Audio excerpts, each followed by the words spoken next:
Visión País, construyendo ciudadanía. Es presentado por la Universidad Politécnica y Artística UPAP.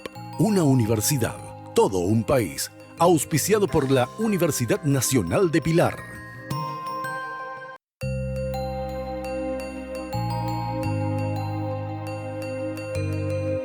Bienvenidos a Visión País, buenas noches. Hoy queremos analizar qué futuro le depara a la Universidad Nacional de Asunción.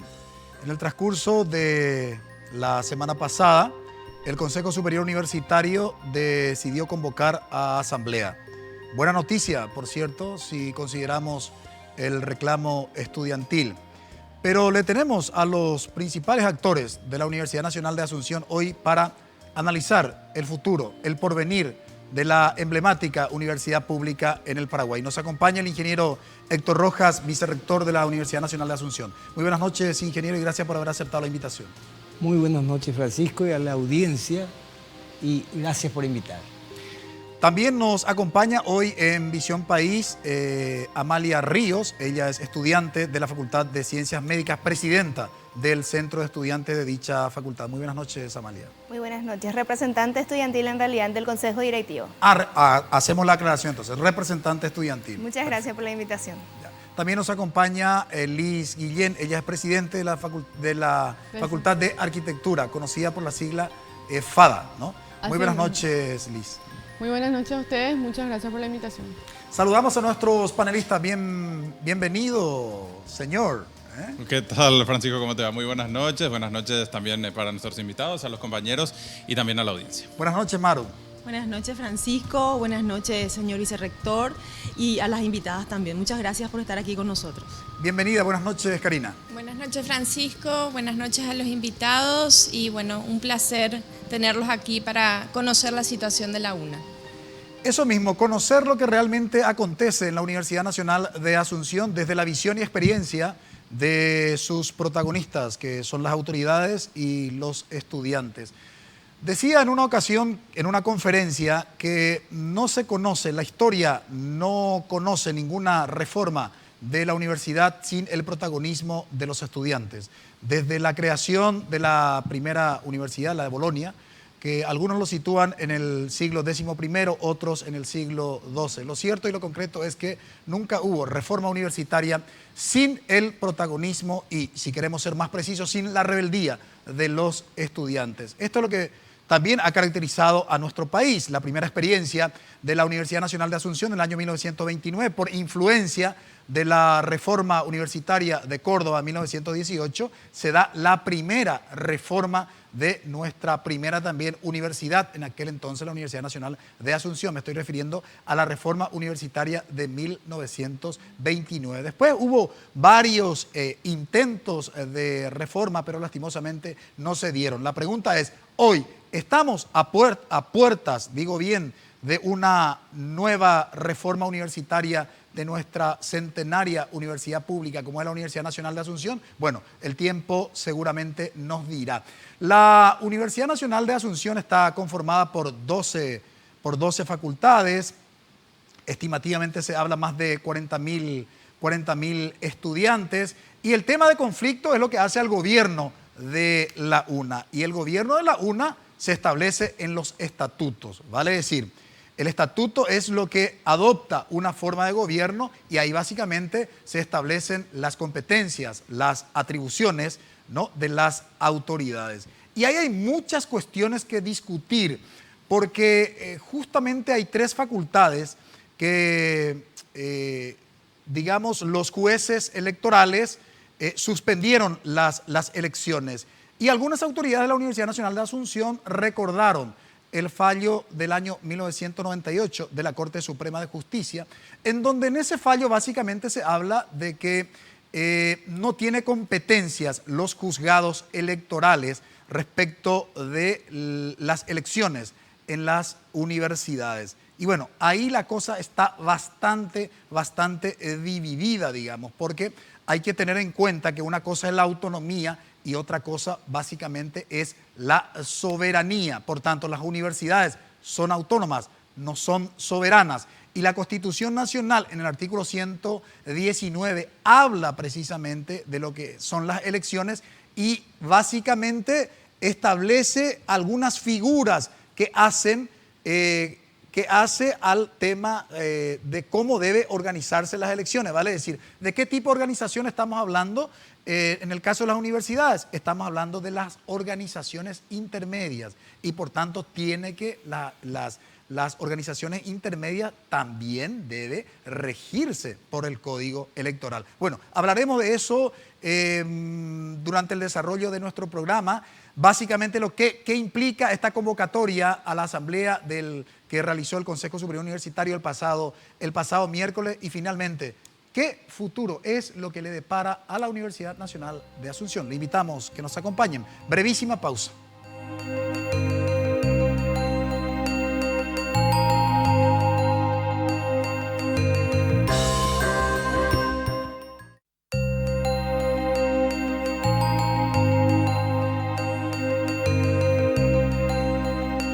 ¿Se puede considerar de alguna manera un avance importante y significativo de los estudiantes que el Consejo Superior Universitario de la Universidad Nacional de Asunción haya convocado a una asamblea universitaria, sobre todo atendiendo a las atribuciones de la asamblea universitaria? Una de las atribuciones de la asamblea tiene que ver con la modificación de los estatutos, que es lo que están exigiendo justamente los estudiantes a través de sus distintas manifestaciones. Pero trasladamos esa pregunta a nuestro invitado, a una de las principales autoridades de la Universidad Nacional de Asunción, el vicerrector, el ingeniero Héctor Rojas. ¿Qué implica básicamente, vicerrector, la convocatoria que realiza el Consejo Superior Universitario y que lo hizo el pasado miércoles? Implica que se va a seguir discutiendo, debatiendo el estatuto, ¿ya? Que es en base a una propuesta que fue elevada por una comisión conformada justamente por el Consejo Superior Universitario, y eso es lo que se va a debatir artículo por artículo. Ahora, respecto a lo que dijo de reforma, pregunto, ¿no es reforma que el rector de la universidad sea designado por el presidente de la República de una terna y después que la universidad pueda, de acuerdo a la Constitución última, tener su propio estatuto? Que la ley 1291 quedó de lado y rigió la 1291. Y en cuanto a lo que mencionó de soberanía, la universidad efectivamente es autónoma, no soberana, por eso se rige con las leyes administrativas. Lo que el fallo del doctor Bacielo estableció sí es la competencia de la justicia electoral, que según ese fallo no lo tiene, no tiene competencia para... Ahora, la forma de elección, la ley 4995 de educación superior consagra también que las autoridades deben ser electas conforme a sus estatutos. Entonces, realmente es un tema a debatir. Sí, realmente es un tema a debatir, vicerrector, sobre todo porque, digamos, el artículo 79 de la Constitución Nacional habla de la autonomía y básicamente dice que la autonomía tiene que ver con elaborar los estatutos, elegir forma de gobierno y elaborar planes y programas. Y cuando el artículo 79 habla de elegir forma de gobierno, hay que tener en cuenta que también en otro artículo de la Constitución habla que la forma de gobierno, la única forma de gobierno que acepta el Estado paraguayo es la democrática. Entonces ahí tenemos que discutir qué significa básicamente la democracia en el contexto de una universidad. O sea, hay muchísimas cuestiones que discutir y otro dato no menor tiene que ver con, digamos, con los fallos de la Corte.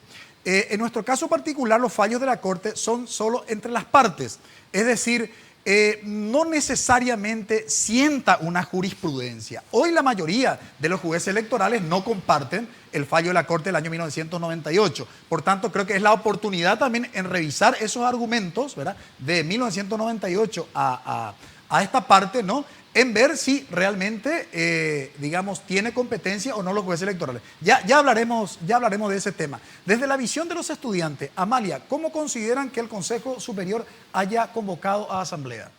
Bueno, en realidad hay que primero entender el contexto en el que se da esta convocatoria.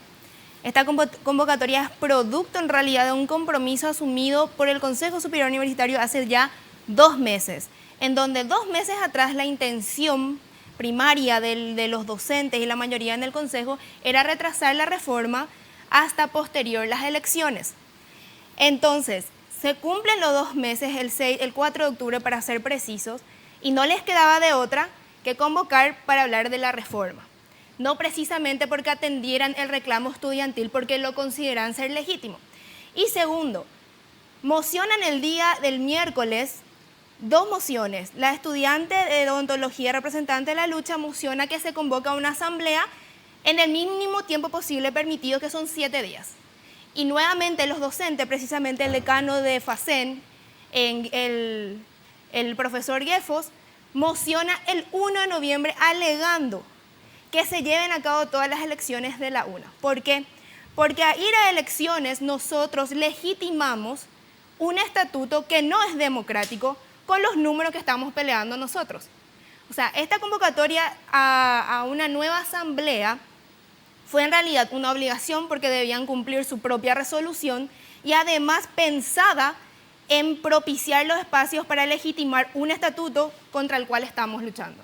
Ahora, básicamente la lucha estudiantil, Liz, para que pueda entender la opinión pública, porque en principio se hablaba de una paridad en sentido literal, hablar de la misma cantidad de docentes, de la misma cantidad de estudiantes. Sin embargo, creo que hubo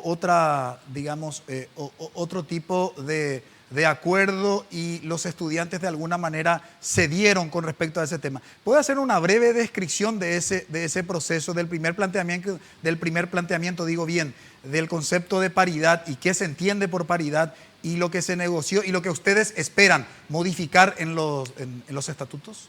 Bueno, en un principio, la propuesta que salió de la comisión especial que estudió la reforma del estatuto fue paridad en el sentido o refiriéndose a consejeros, no así a los miembros totales de las comisiones o los órganos de gobierno, considerando que en ningún caso en realidad se igualaba la cantidad de estudiantes y docentes. ¿Por qué? Porque los decanos, los vicedecanos, los rectores y los vicerrectores, el rector y el vicerrector son docentes. Entonces, en todos los casos, siempre había más docentes que estudiantes y que egresados.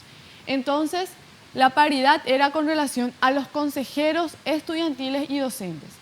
Una vez que nosotros planteamos esa propuesta y fue rechazada, nosotros cuando accedimos a una mal llamada mesa de diálogo con las autoridades, cuando nosotros nos dimos cuenta de que ellos estaban totalmente cerrados a que haya una cantidad igualitaria entre consejeros estudiantiles y docentes, nosotros lo que hicimos fue quedar en un acuerdo intermedio a lo que proponían ellos y a lo que proponíamos nosotros, de modo a que se respete una consigna, que era el hecho de que ningún estamento tenga mayoría propia.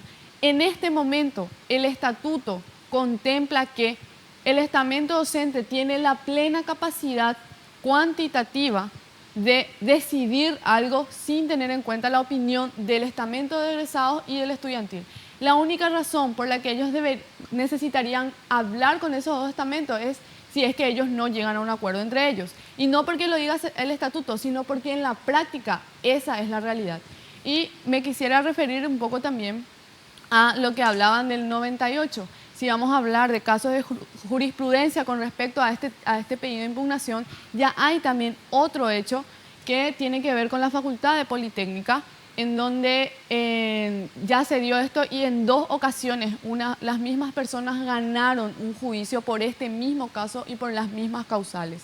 Entonces, ahora mismo nuevamente nosotros estamos teniendo un pedido ya externa a la universidad, a otras instancias, que tampoco es descabellado. Y también entender que si bien ahora mismo este pedido con respecto a los órganos de gobierno parece como un fin nuestro, en realidad es una herramienta. El hecho de tener una mayor participación es una herramienta de modo a que tanto estudiantes y egresados tengan la posibilidad de participar en las decisiones trascendentales para la universidad. Ahora, en el transcurso de la semana pasada, vicerrector, usted hizo declaraciones a la prensa recordando justamente este fallo de la Corte. ¿Eso significa de que ustedes como autoridades principales de la UNA creen que los juzgados electorales no deben entender las elecciones de la UNA? Usted bien dicho, eso no crea jurisprudencia en nuestro país, eso no existe.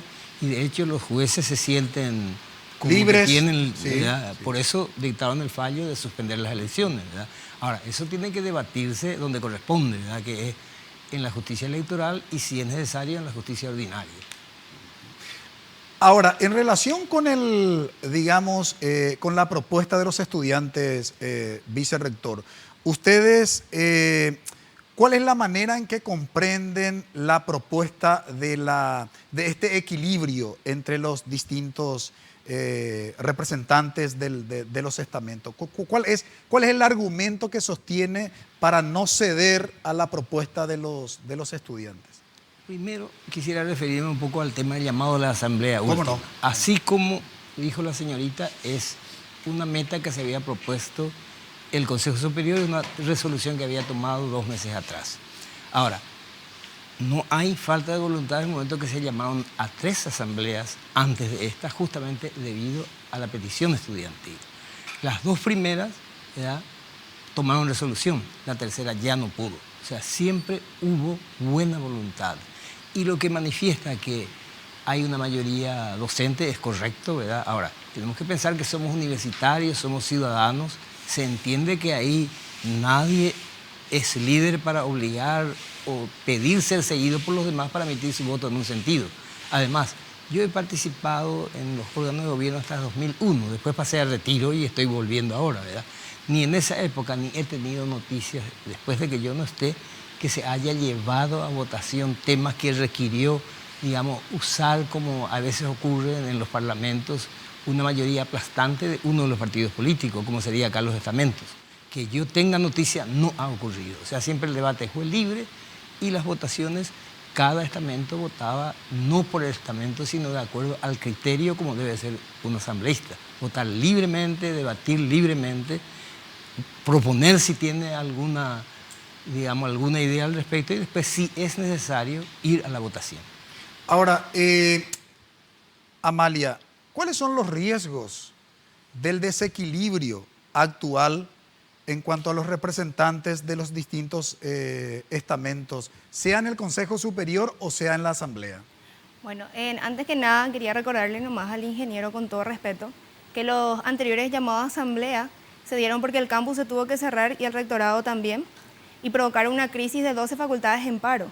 Si a eso es buena voluntad, llamar a eso buena voluntad, entonces se puede extraer cuál es el criterio conceptual que tienen hoy nuestros docentes de todo lo existente a nivel material dentro de la universidad. Eso no es buena voluntad.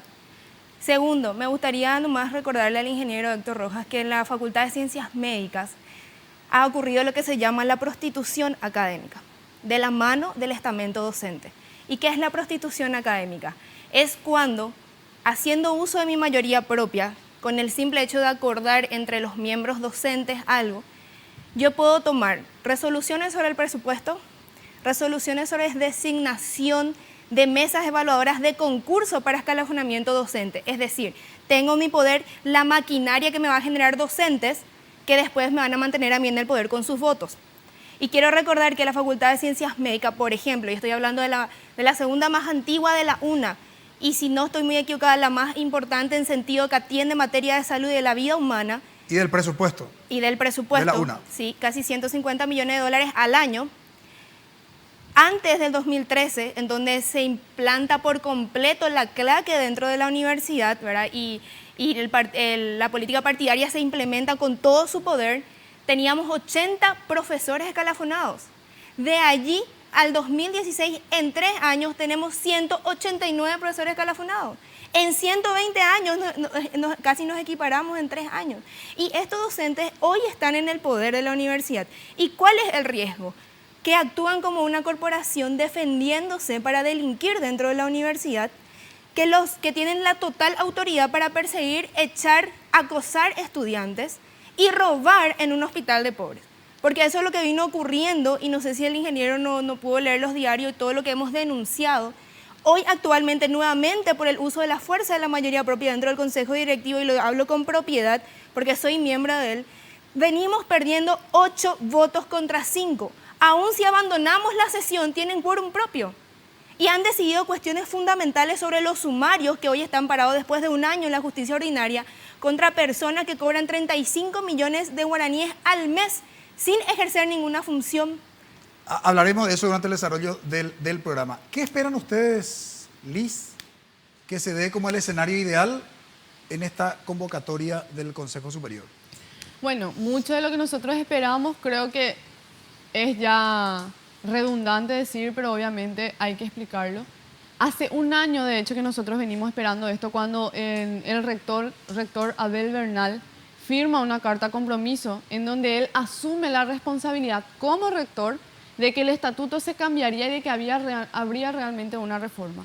Hoy, a un año, él se escuda en la Asamblea Universitaria y en el Consejo Superior Universitario para decir que no es su atribución netamente el hecho de que se haga o no, cuando sus actos fueron los que en varias ocasiones impidieron que se haga la reforma, como por ejemplo levantar una asamblea tan importante como la del 13 de septiembre, el hecho de no convocar asamblea porque él tiene la atribución.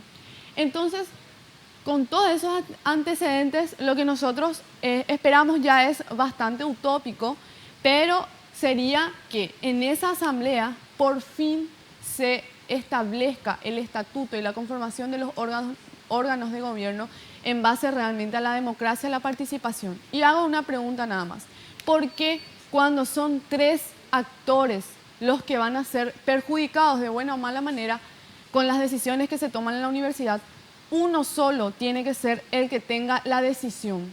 Esa es una pregunta que creo que tenemos que hacernos todos.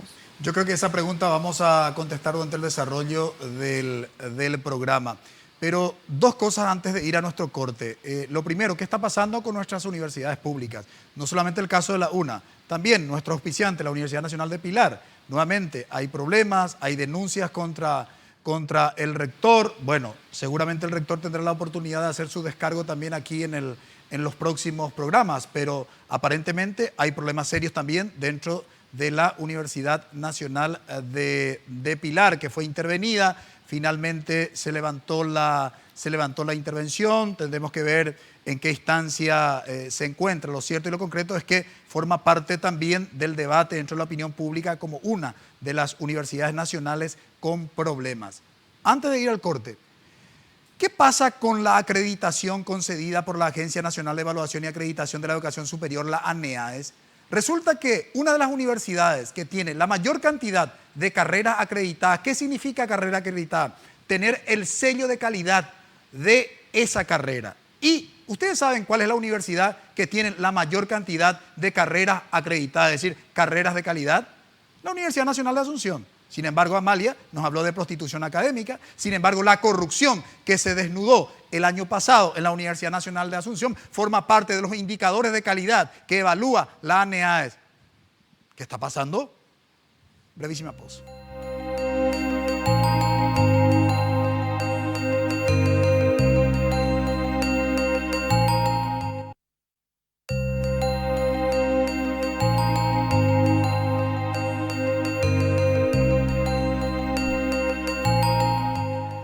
¿Qué le depara a la Universidad Nacional de Asunción o qué futuro le depara concretamente a la emblemática universidad pública de nuestro país? En el primer bloque hay una serie de cuestiones que nuestros invitados describieron, realidades que tienen que ver hoy con el escenario que caracteriza la gestión de la Universidad Nacional de Asunción.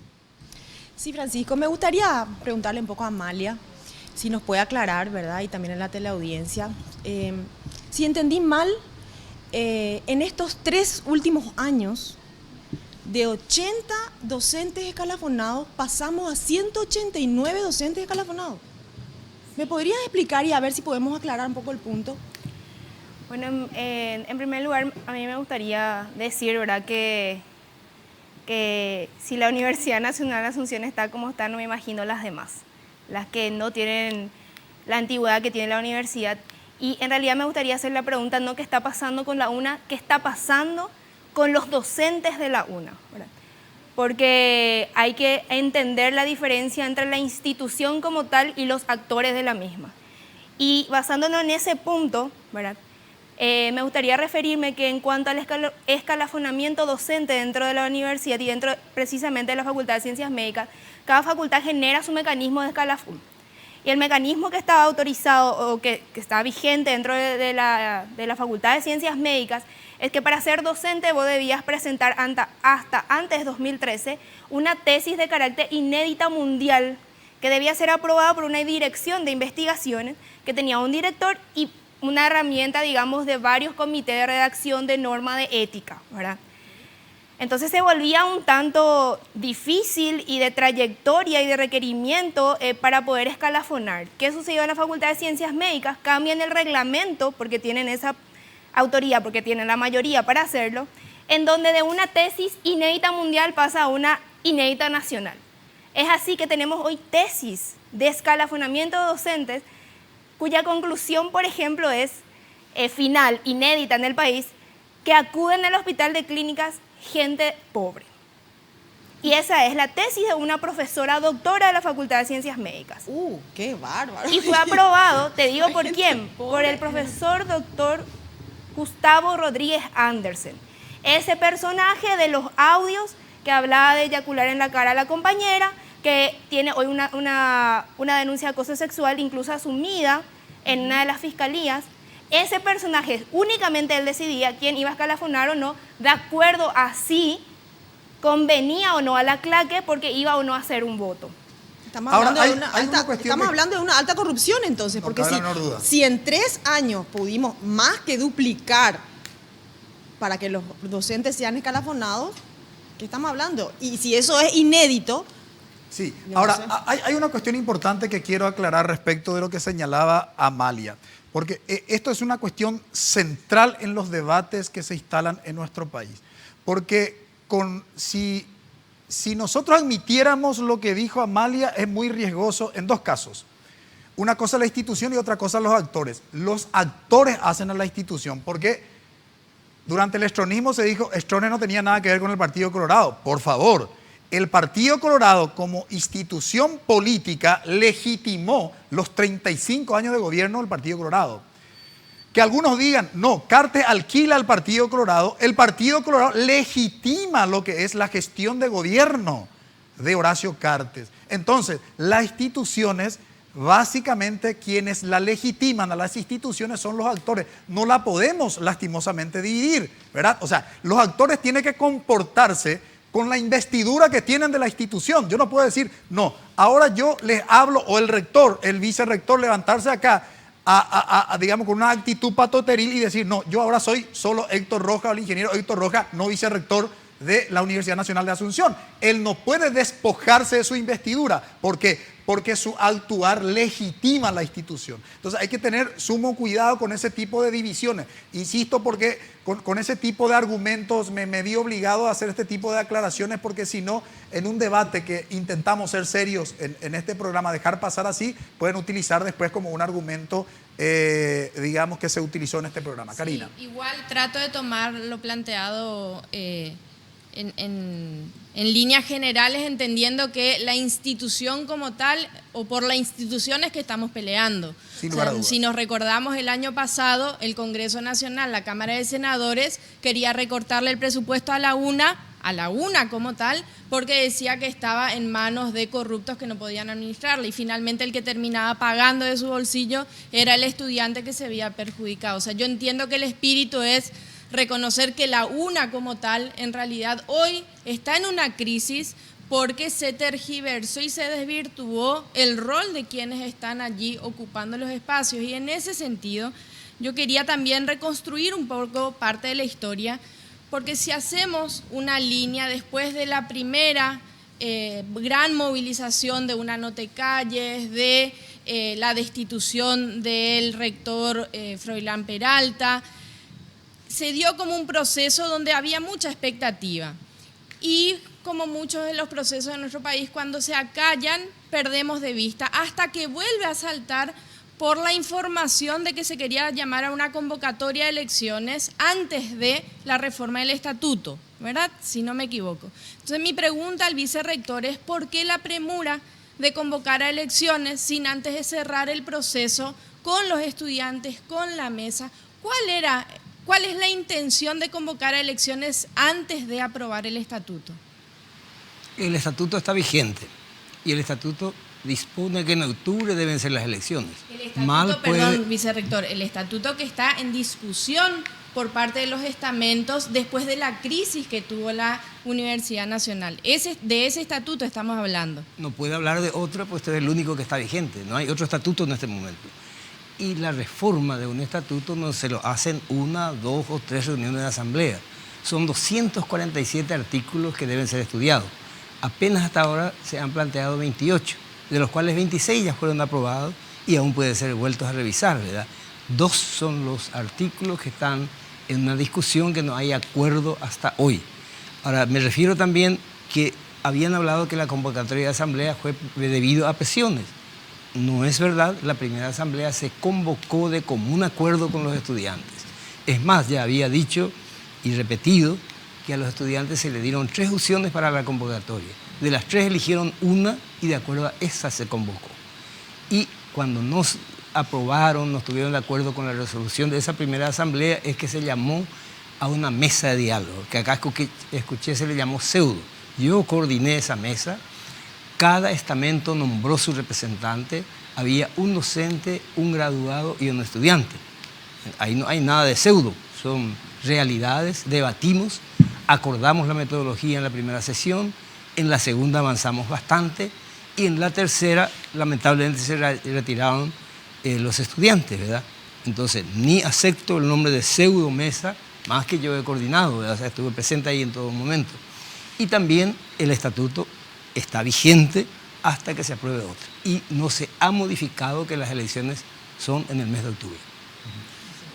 A mí en el bloque anterior nuestro conductor Francisco le hizo una pregunta al vicerrector que yo voy a trasladarle a Liz ahora en realidad porque a mí no me quedó muy claro, ¿verdad? Me sentí más vicerrector que usted, disculpe el término futbolístico, pero tiró la pelota lateral, bueno, no entendí la respuesta de por qué hay resistencia por parte de la universidad a que haya equilibrio en la toma de decisiones. Entonces le quiero preguntar a Liz cuál es su opinión, después con mucho gusto le escucharía también al vicerrector la respuesta, pero ¿por qué creen ustedes que todavía existe esa resistencia a que haya uniformidad o equilibrio cuanto menos para la toma de decisiones?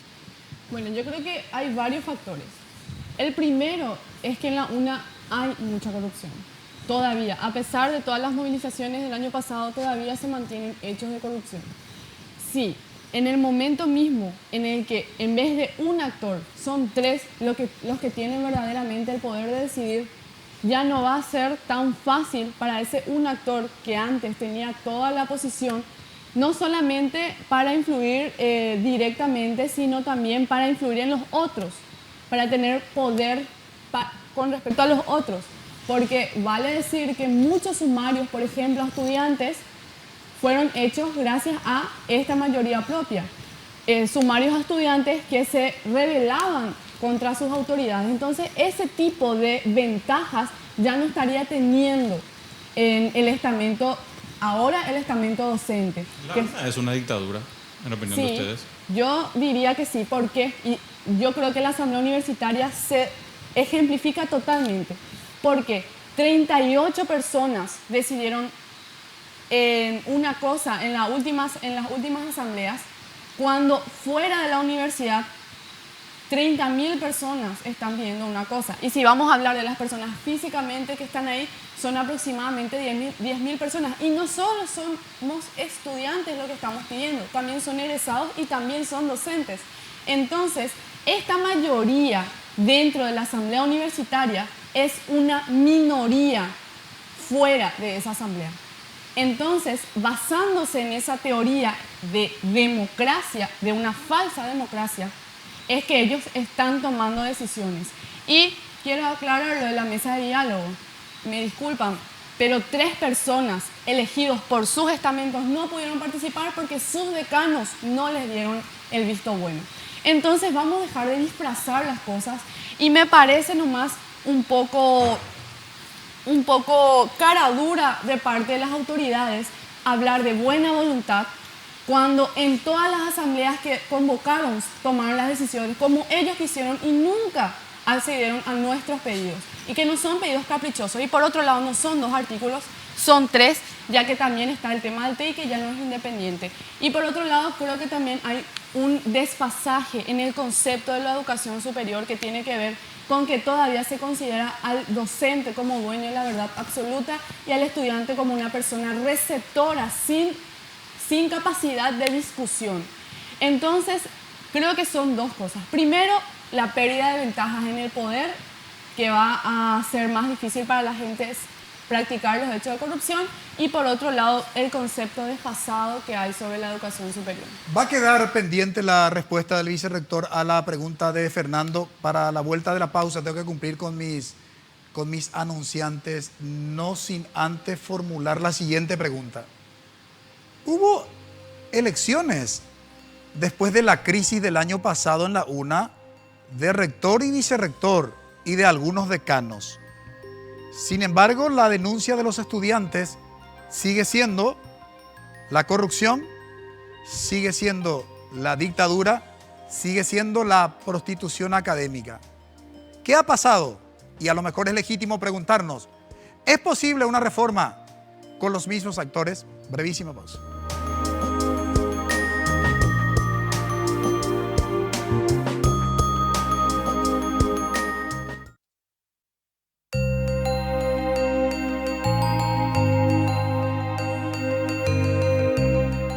¿Qué futuro le depara a la Universidad Nacional de Asunción? Es el tema de análisis hoy en Visión País. Cuando se le preguntó a uno de los prestigiosos investigadores y académicos de reconocimiento internacional, estoy hablando del amigo, el profesor doctor Antonio Cubilla, alguna vez profesor de la Facultad de Ciencias Médicas de la Universidad Nacional de Asunción, hoy los resultados de sus investigaciones son estudiados, esos resultados son estudiados en prestigiosas universidades internacionales. Cuando se le preguntó al doctor Antonio Cubilla en relación con el concepto de la paridad dentro del gobierno de la Universidad Nacional de Asunción, él decía, bueno, el tema de la paridad se puede discutir a nivel de organización académica mundial, pero en el caso de la UNA es una necesidad, decía el doctor Cubilla. Quedó pendiente la pregunta, no sé si querés reformular. Para los que recién ahora están en sintonía, Fernando, para el vicerrector. Sí, por supuesto, y se la habíamos hecho también a Liz. La idea es saber por qué, vicerrector, existe una resistencia por parte de la Universidad Nacional de Asunción a que haya un equilibrio en la toma de decisiones, que es lo que están pidiendo justamente estudiantes y egresados hoy. Primero tendríamos que aclarar qué entendemos por equilibrio en la toma de decisiones. Porque hay equilibrio si todos debaten libremente y votan libremente. En cuanto a la composición por estamentos, ¿verdad? Si revisamos las universidades en todo el mundo, en ninguna de ellas, que yo al menos yo he visto, ¿verdad? Inclusive en algunas está por ley, como la ley argentina y la brasileña, y la ley argentina establece taxativamente que los órganos de gobierno colegiados tienen que tener 50% componente docente y el 50% restante se distribuye entre estudiantes, graduados, u otros, como por ejemplo los funcionarios que en algunas universidades forman parte de los órganos de gobierno. ¿Y por qué cree usted que es correcto esto y no sería una buena idea probar lo que están proponiendo ellos? Bueno, ya había dicho repetidas veces y no tengo inconveniente en repetirlo, ¿verdad? Por favor. El estudiante que forma parte del órgano de gobierno es un joven que está entre, digamos, por decir, segundo y los últimos años de su carrera. O sea, está iniciando su vida universitaria. Porque mismo la reforma de Córdoba, cuando se habla de estudiante, aclara que el estudiante es el que ingresa, está aprendiendo, después egresa como para ejercer la profesión o se integra a la universidad y después el docente para esa manifestación. Todos son estudiantes porque todos aprenden uno de otros. Me permite, vicerrector, y a los panelistas. Quisiera recordarle, vicerrector, que sin embargo ustedes, y en aquel entonces usted ocupaba un cargo importante en la Agencia Nacional de Evaluación y Acreditación de la Educación Superior, eran partidarios que inclusive los estudiantes formen parte de un órgano político como el Consejo Nacional de Educación Superior. Han peleado y han conseguido en el Congreso Nacional para que se sancione la ley. Cuando en su oportunidad a mí me preguntaron en mi carácter de académico y yo no era del parecer que los estudiantes formaran parte de ese órgano político, porque yo decía que el órgano natural de lucha de los estudiantes es su facultad y su universidad, y no un órgano político como el CONES, donde es cooptado el estudiante por los otros miembros, ¿verdad? Y donde realmente hay una lucha. Es lo que aconteció cuando el año pasado se dio la crisis en la Universidad Nacional de Asunción. Algunos ni siquiera sabían quién era el representante de los estudiantes de las universidades públicas de los estudiantes en el Consejo Nacional de Educación Superior del CONES, ¿verdad? Entonces, sin embargo, ahí usted había sostenido de que efectivamente los estudiantes tenían que estar en ese órgano político, que es mucho más, pero mucho más, digamos, entre comillas, delicado que el caso del gobierno de una universidad. ¿Cómo se entiende eso, ingeniero? No solo sostengo hasta hoy, ¿verdad? Sigo sosteniendo que el estudiante debe participar de los órganos de gobierno. Y aún en los políticos, ¿por qué? Basta ver las crisis últimas que ocurrieron en las universidades. Los estudiantes que son miembros del CONES son los que más colaboraron para conseguir resolver esos grandes inconvenientes que hemos encontrado como CONES en las universidades. Sin embargo, el CONES decidió la intervención de la Universidad Nacional de Asunción en el momento más crítico, y si se hubiera aceptado esa intervención del CONES, probablemente la lucha estudiantil se extinguía. ¿Por qué? Porque justamente la Ley de Educación Superior dice que con la intervención todas las autoridades de la UNA, ¿verdad?, quedaban en suspenso durante un determinado buen tiempo, creo que son 6 meses, si mal no recuerdo, dice la Ley 4995 de Educación Superior. Entonces, con 6 meses se extinguía absolutamente toda la lucha estudiantil. O sea, a ver, equivocaciones totalmente, digamos, desde el punto de vista estratégico. No sé realmente el estudiante de las universidades públicas, es cierto, es un voto entre todos, pero no sé si era tan significativo para haber luchado tanto en ese momento. Lo que digo nomás es que hay como ciertas incoherencias. Parece que las interpretaciones dependen de determinadas coyunturas y no hay así como un hilo conductor que se sostenga. Bueno, aquí sí, aquí no, ahora sí, ahora no. Esta es la sensación que básicamente queda, vicerrector.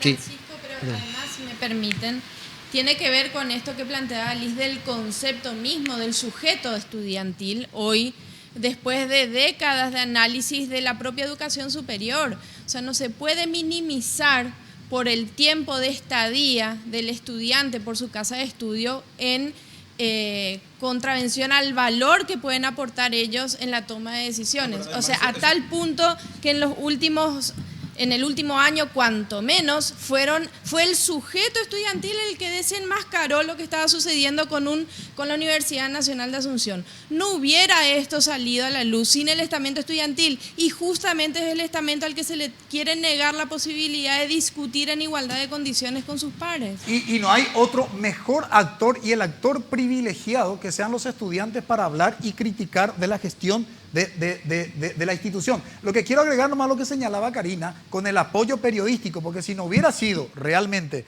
con el apoyo de una investigación periodística, probablemente no hubieran tenido el eco favorable a la lucha estudiantil. Fernando. Como tantas cosas que pasaron acá y como el caso de la Contraloría y tantos otros, ¿verdad? Evidentemente no. Yo digo que es, en referencia a lo que decía el vicerrector, ese concepto de estudiante en realidad es del siglo XIX y mitad del XX, ¿verdad? En realidad, hoy generacionalmente el chico que llega a la universidad tiene la capacidad, por acceso a la información simplemente, gracias a Internet y otras cuestiones, de plantarse y discutir temas que antes eran de exclusivo conocimiento del docente, por ejemplo, ¿verdad? Y hoy, sin embargo, pueden estar al nivel de la discusión. En realidad, conceptualizar al estudiante como que es muy fresco y muy joven y no sabe medio todavía lo que quiere, ¿verdad? Es un poco ofensivo hacia el estudiante.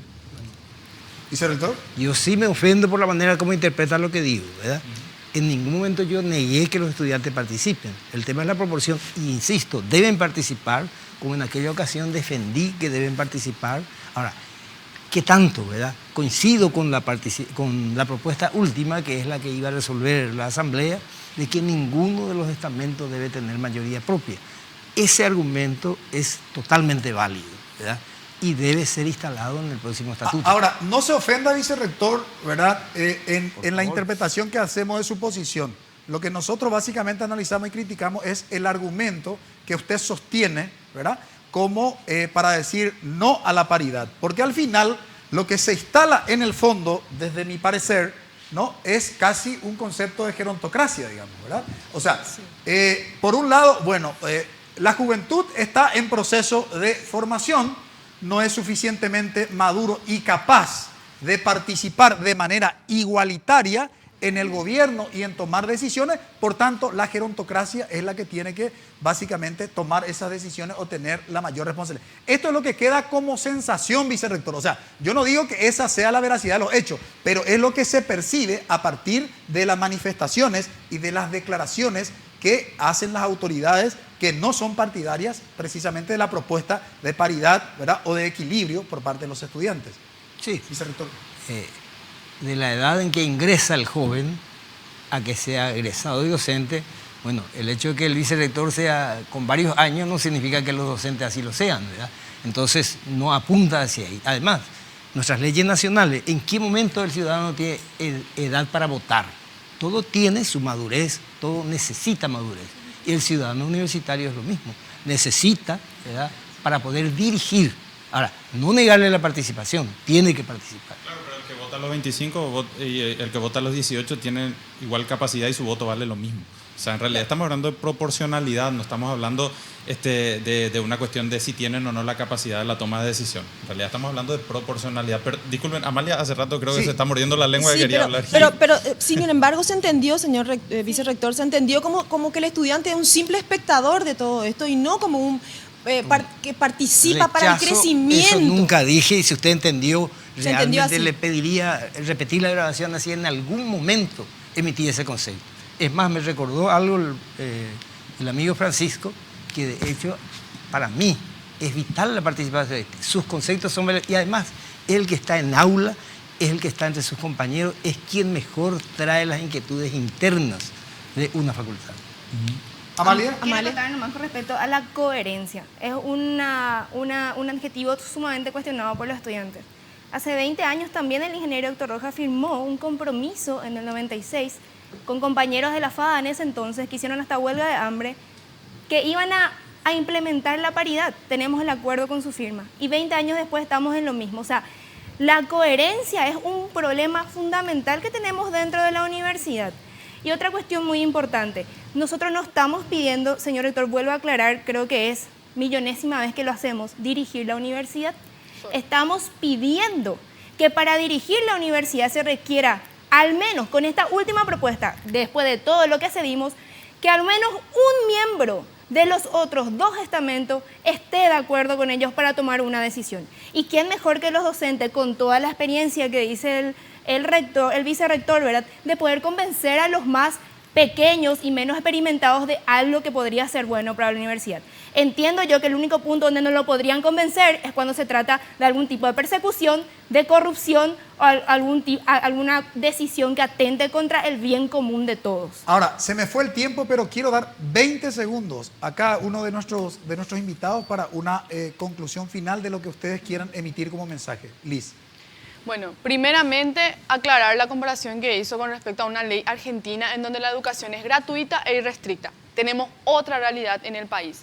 Lo segundo, los estudiantes no estamos buscando dirigir la universidad, estamos buscando que los tres actores que tiene la universidad ahora mismo tengan la capacidad y la capacidad vinculante de tomar las decisiones para que éstas sean apropiadas, no solamente para la universidad, sino también para la sociedad en general.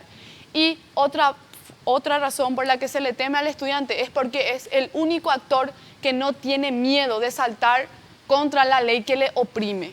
Entonces, principalmente, estamos todavía en eso. Vicerrector, 30 segundos. Sí. Como mensaje final. Optimismo que esto se va a resolver, pero la manera de resolver no es lo que ella habló de una firma, un documento anterior, y se habló de cogobierno, hablo también de coacción. Y bueno, repito, optimismo, coincidimos plenamente que los tres estamentos son los que deben gobernar a la universidad y así debe ser, y todos tener una participación equitativa, equilibrada. Amalia, 30 segundos. Dos cuestiones que nos olvidamos. El hecho de que ocupen cargo de confianza los miembros de los consejos directivos, cargo de confianza del decano, que luego le deben votar y deben reelegir y deben ser de contralor en funcionamiento de la universidad, hoy pasa. Los cargos académicos no son concursados, son cargos de confianza, y estamos hablando de cargos directivos con rubros directivos. Y por último, la reelección limitada de los consejeros. Debe ser limitada, no podemos seguir enquistándonos en el poder dentro de la universidad cuando ni siquiera nuestra Constitución lo permite. Y hoy en día aprobaron, si me equivoco, señor rector, en las últimas asambleas, El Tribunal Electoral no es independiente. A su vez, otra vez pusieron miembros de los consejos directivos dentro del Tribunal Electoral independiente. No podemos seguir funcionando así, es una falsa democracia. Bien, se nos fue el tiempo lastimosamente. A la vuelta hacemos la conclusión de nuestro programa. Agradecemos a nuestros invitados por compartir con nosotros y desde Visión País estaremos expectantes de lo que acontece en la Asamblea de la UNA. Brevísima pausa.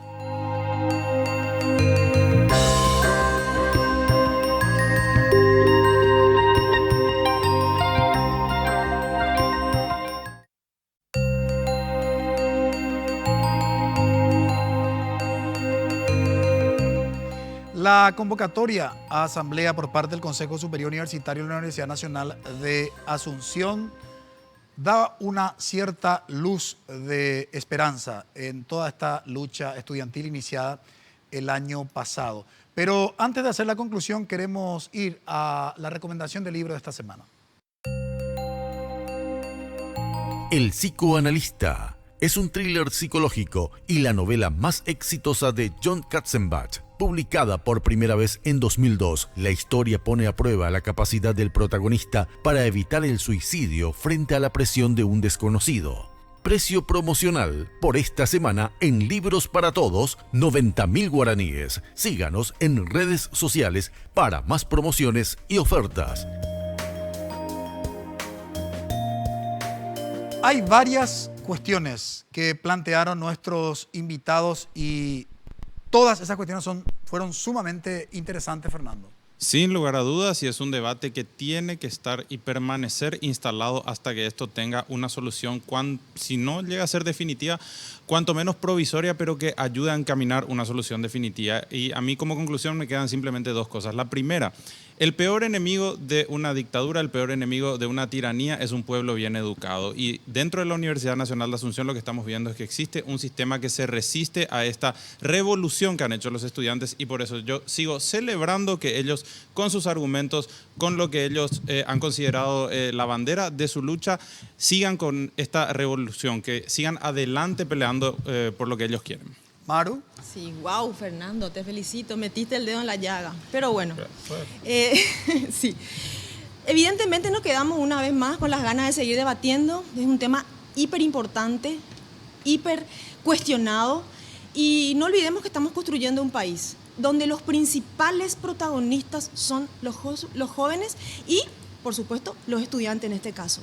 Estamos hablando de un estatuto de 1929, si no estoy trastocada, tomado como la última reforma según los criterios. Creo que ha pasado bastante tiempo. Es hora de que innovemos. Los tiempos han cambiado. Deberíamos de tomarlo con pinzas y pensemos en eso. Yo creo que es el momento de que tomemos las cosas con seriedad. Karina. Bueno, sí, fundamentalmente, en primer lugar, no solo sumarme al reconocimiento que planteaba Fernando al estamento estudiantil, que fue el actor principal de todo este proceso, sino también reclamar mucha más madurez, transparencia y sinceridad por parte de las autoridades de la Universidad Nacional de Asunción. Reconocerse también ellos como estamento defendiendo sus propios intereses, porque si no, no tiene sentido y se torna inexplicable cómo es posible que después de todas estas demostraciones de madurez por parte de los estudiantes, ellos sigan mirando a un costado desconociendo la realidad que se está reclamando.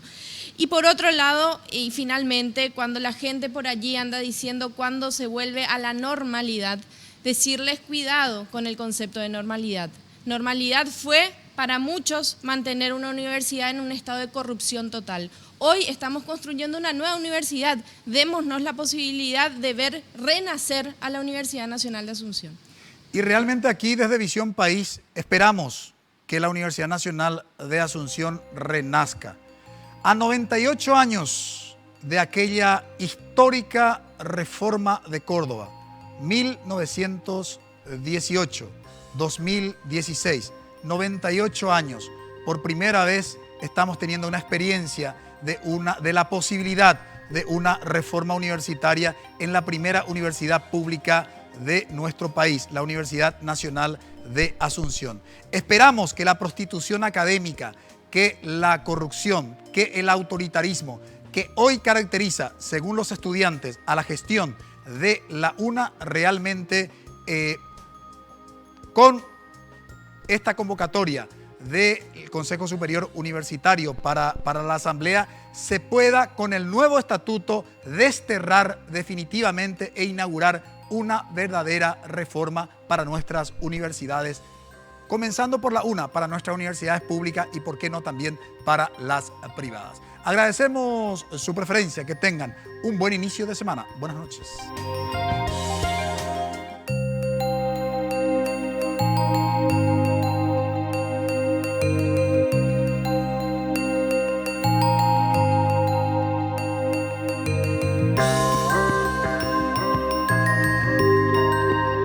Visión País, construyendo ciudadanía. Fue presentado por la Universidad Politécnica y Artística UPAP, una universidad, todo un país, y auspiciado por la Universidad Nacional de Pilar.